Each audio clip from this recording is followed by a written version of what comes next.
Hello, guys. This is 2024 Democratic primary prediction if Biden does not run in the primary. At this point, there is leaked info that Sanders is still considering a 2024 run if Biden does not run. So, if he's considering it and he's in good health, he could very well just run if Biden doesn't choose to run for re-election. So this is who I think the four candidates will be, the top four. It'll be Sanders, just because he's the progressive leader. Pete Buttigieg, because honestly, he's probably might be a bit better than Harris in a primary scenario, but we'll see. Harris, because she's the vice president. And Stacey Abrams, because I do think she'll have some influence, even if she wins or loses the governor's race in Georgia this year. So she'll be a very influential figure in Democratic politics and certainly a future Democratic presidential candidate. She could certainly well run, and we'll see what happens. These are the top four I think that would be in the primary. I don't think Warren will run because she was embarrassed last time in her home state of Massachusetts because she got third. I really don't see her running. So let's get into this. So the 2024 Democratic primary changed their schedule. They're changing the top four states, and they're allowing every state to apply. So at this point, we could really just cross out Iowa as just not being the first state. And honestly, I think Nevada will be the first state to really just vote in a Democratic primary. Now, I think they're going to choose that state. And how I'm going to do this is I think they're going to choose Nevada, probably South Carolina still be in the top four. Another state, I think it's going to change from New Hampshire. I think it could be probably a Rust Belt state. I think I could see Michigan being in the top four. And then the last state, because Democrats want to give a small state a chance, and Hawaii is very diverse, it'll probably be Hawaii. So I see Nevada, Hawaii, South Carolina, Michigan probably being the first four states to really be in a primary, just because they're all pretty diverse. And we'll just get right into this. So Nevada, I think Sanders would probably dominate in this state like he did in the last time. So I would estimate he probably gets around 36% of the vote. Pete Buttigieg probably gets around 19%. Harris barely gets to 16%, while Abrams might edge out. It'd be very close between Pete Buttigieg and Abrams, but I think Pete Buttigieg would narrowly get a victory here because he just does better in caucuses, but they might switch to primaries. So, I think Pete Buttigieg would do a narrow bit better because there tends to be a little bit more white voters in the state of Nevada than Latino voters. So I think he'll probably be the coalition there for those types of voters. So the next state would probably be South Carolina because I want to give black voters a chance to influence the nomination. Abrams crush it in this state. She'll do extremely well, while Harris probably gets around 20 to 18%. I'm going to say 18%. She'll underperform expectations, while Pete Buttigieg gets around 16, and Sanders probably narrowly edges out Harris, and Harris probably gets around, yeah. These are the delegate split I kind of expect here. Harris nearly edges out Sanders there. So the next state would likely be Hawaii because they want to save a big state for last in the top four area.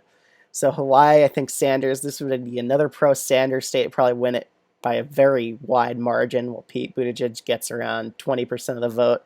Harris, honestly, she might only get 20%, or no, 12%, and probably not get any delegates because you need to get over 15% to get delegates. Abrams, I actually expect her to outperform Pete Buttigieg here by like a slow, tiny margin. Currently, Abrams is actually in the lead of delegates. So the state of Michigan, I think Sanders would probably win it just because the moderate faction's kind of very divided. Abrams would probably get a little bit of progressive support, so she'll be the main person competing with Bernie there. While Harris probably gets only 14%, just misses out on a few delegates. She'll probably get a couple because she'll get 15% in some districts. So she got around like 4, I would say. So their last 14 would probably be evenly divided. Buttigieg would get that much. Each give them about 4 delegates. Yeah. So yeah, that's how I expect the delegates. But at this point, I expect Harris to drop out of the race. Pete Buttigieg would remain in the race, and the next few states. Honestly, let's just stick to the 2024 Democratic primary schedule now. All right. So we're just going to fill in the states now. I think Sanders would probably easily win Vermont. New Hampshire will probably move their schedule to the Super Tuesday. So do Iowa, honestly, because they want to at least get an early time to do it. Maine, Massachusetts would all go to Bernie because Abrams and Buttigieg might split the vote. Abrams would win Virginia, Georgia, probably North Carolina might move it to Super Tuesday, but I'm not sure. They might. I think they will. Alabama, Tennessee, well, Buttigieg would probably be pretty strong in the state of Arkansas. I could see him winning it. And Oklahoma, too. It's a pretty very white states, and he did pretty well with that electorate in the primary, so I think he'll do pretty well in both these states, while Sanders would probably win Texas. Minnesota is a very interesting case. It'd be between Sanders and Pete Buttigieg, and I think Sanders would probably narrowly edge out Pete in the state of Minnesota, while Bernie wins Colorado, Utah, and California. So at this point, I expect Pete Buttigieg to drop out of the race and endorse Stacey Abrams as like a last-minute way to stop him from running away with the nomination because they really don't want a progressive to win it. So the next few states that would probably be, I could see Mississippi, Missouri, all right, so Mississippi, I think Abrams would win. Missouri, I think Abrams would do extremely well in St. Louis, probably with a lot of moderate voters in here with coalescing around her, while Sanders would win North Dakota, Idaho, and Washington State. So now I have the next few batches of states. I expect Alaska to go towards Sanders. Kansas and Nebraska, I don't think Abrams will really have that shot to win. I think she'll probably lose those states, while Abrams would probably win Louisiana. So Florida, Ohio, Illinois, Arizona. I think she would win Florida, probably win Ohio, honestly, while Sanders narrowly edges it out in Illinois and Arizona. So now we just have a few more states left, and I'll just fill them in. So the territories, I expect him to win Democrats abroad. American Samoa, probably Abrams.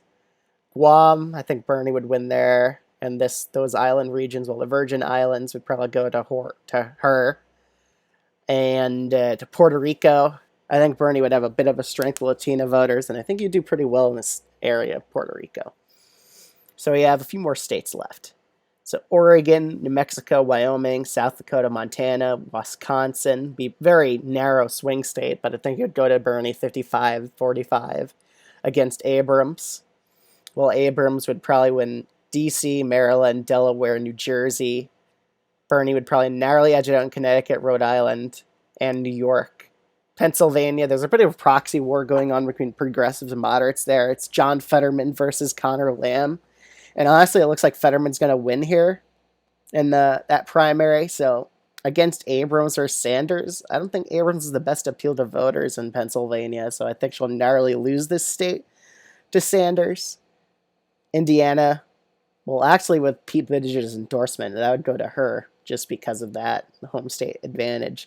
Kentucky, in the last progressive versus moderate proxy war, in the 2020 Senate primary, the moderate won the race. So I'm assuming Abrams, being the moderate, would probably win this with big turnout from Louisville, Kentucky.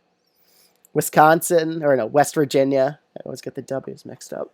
West Virginia will probably end up going towards Bernie, even though he's a progressive. I just don't think they'll vote for Abrams just because they view her as too establishment, and West Virginia is very populist.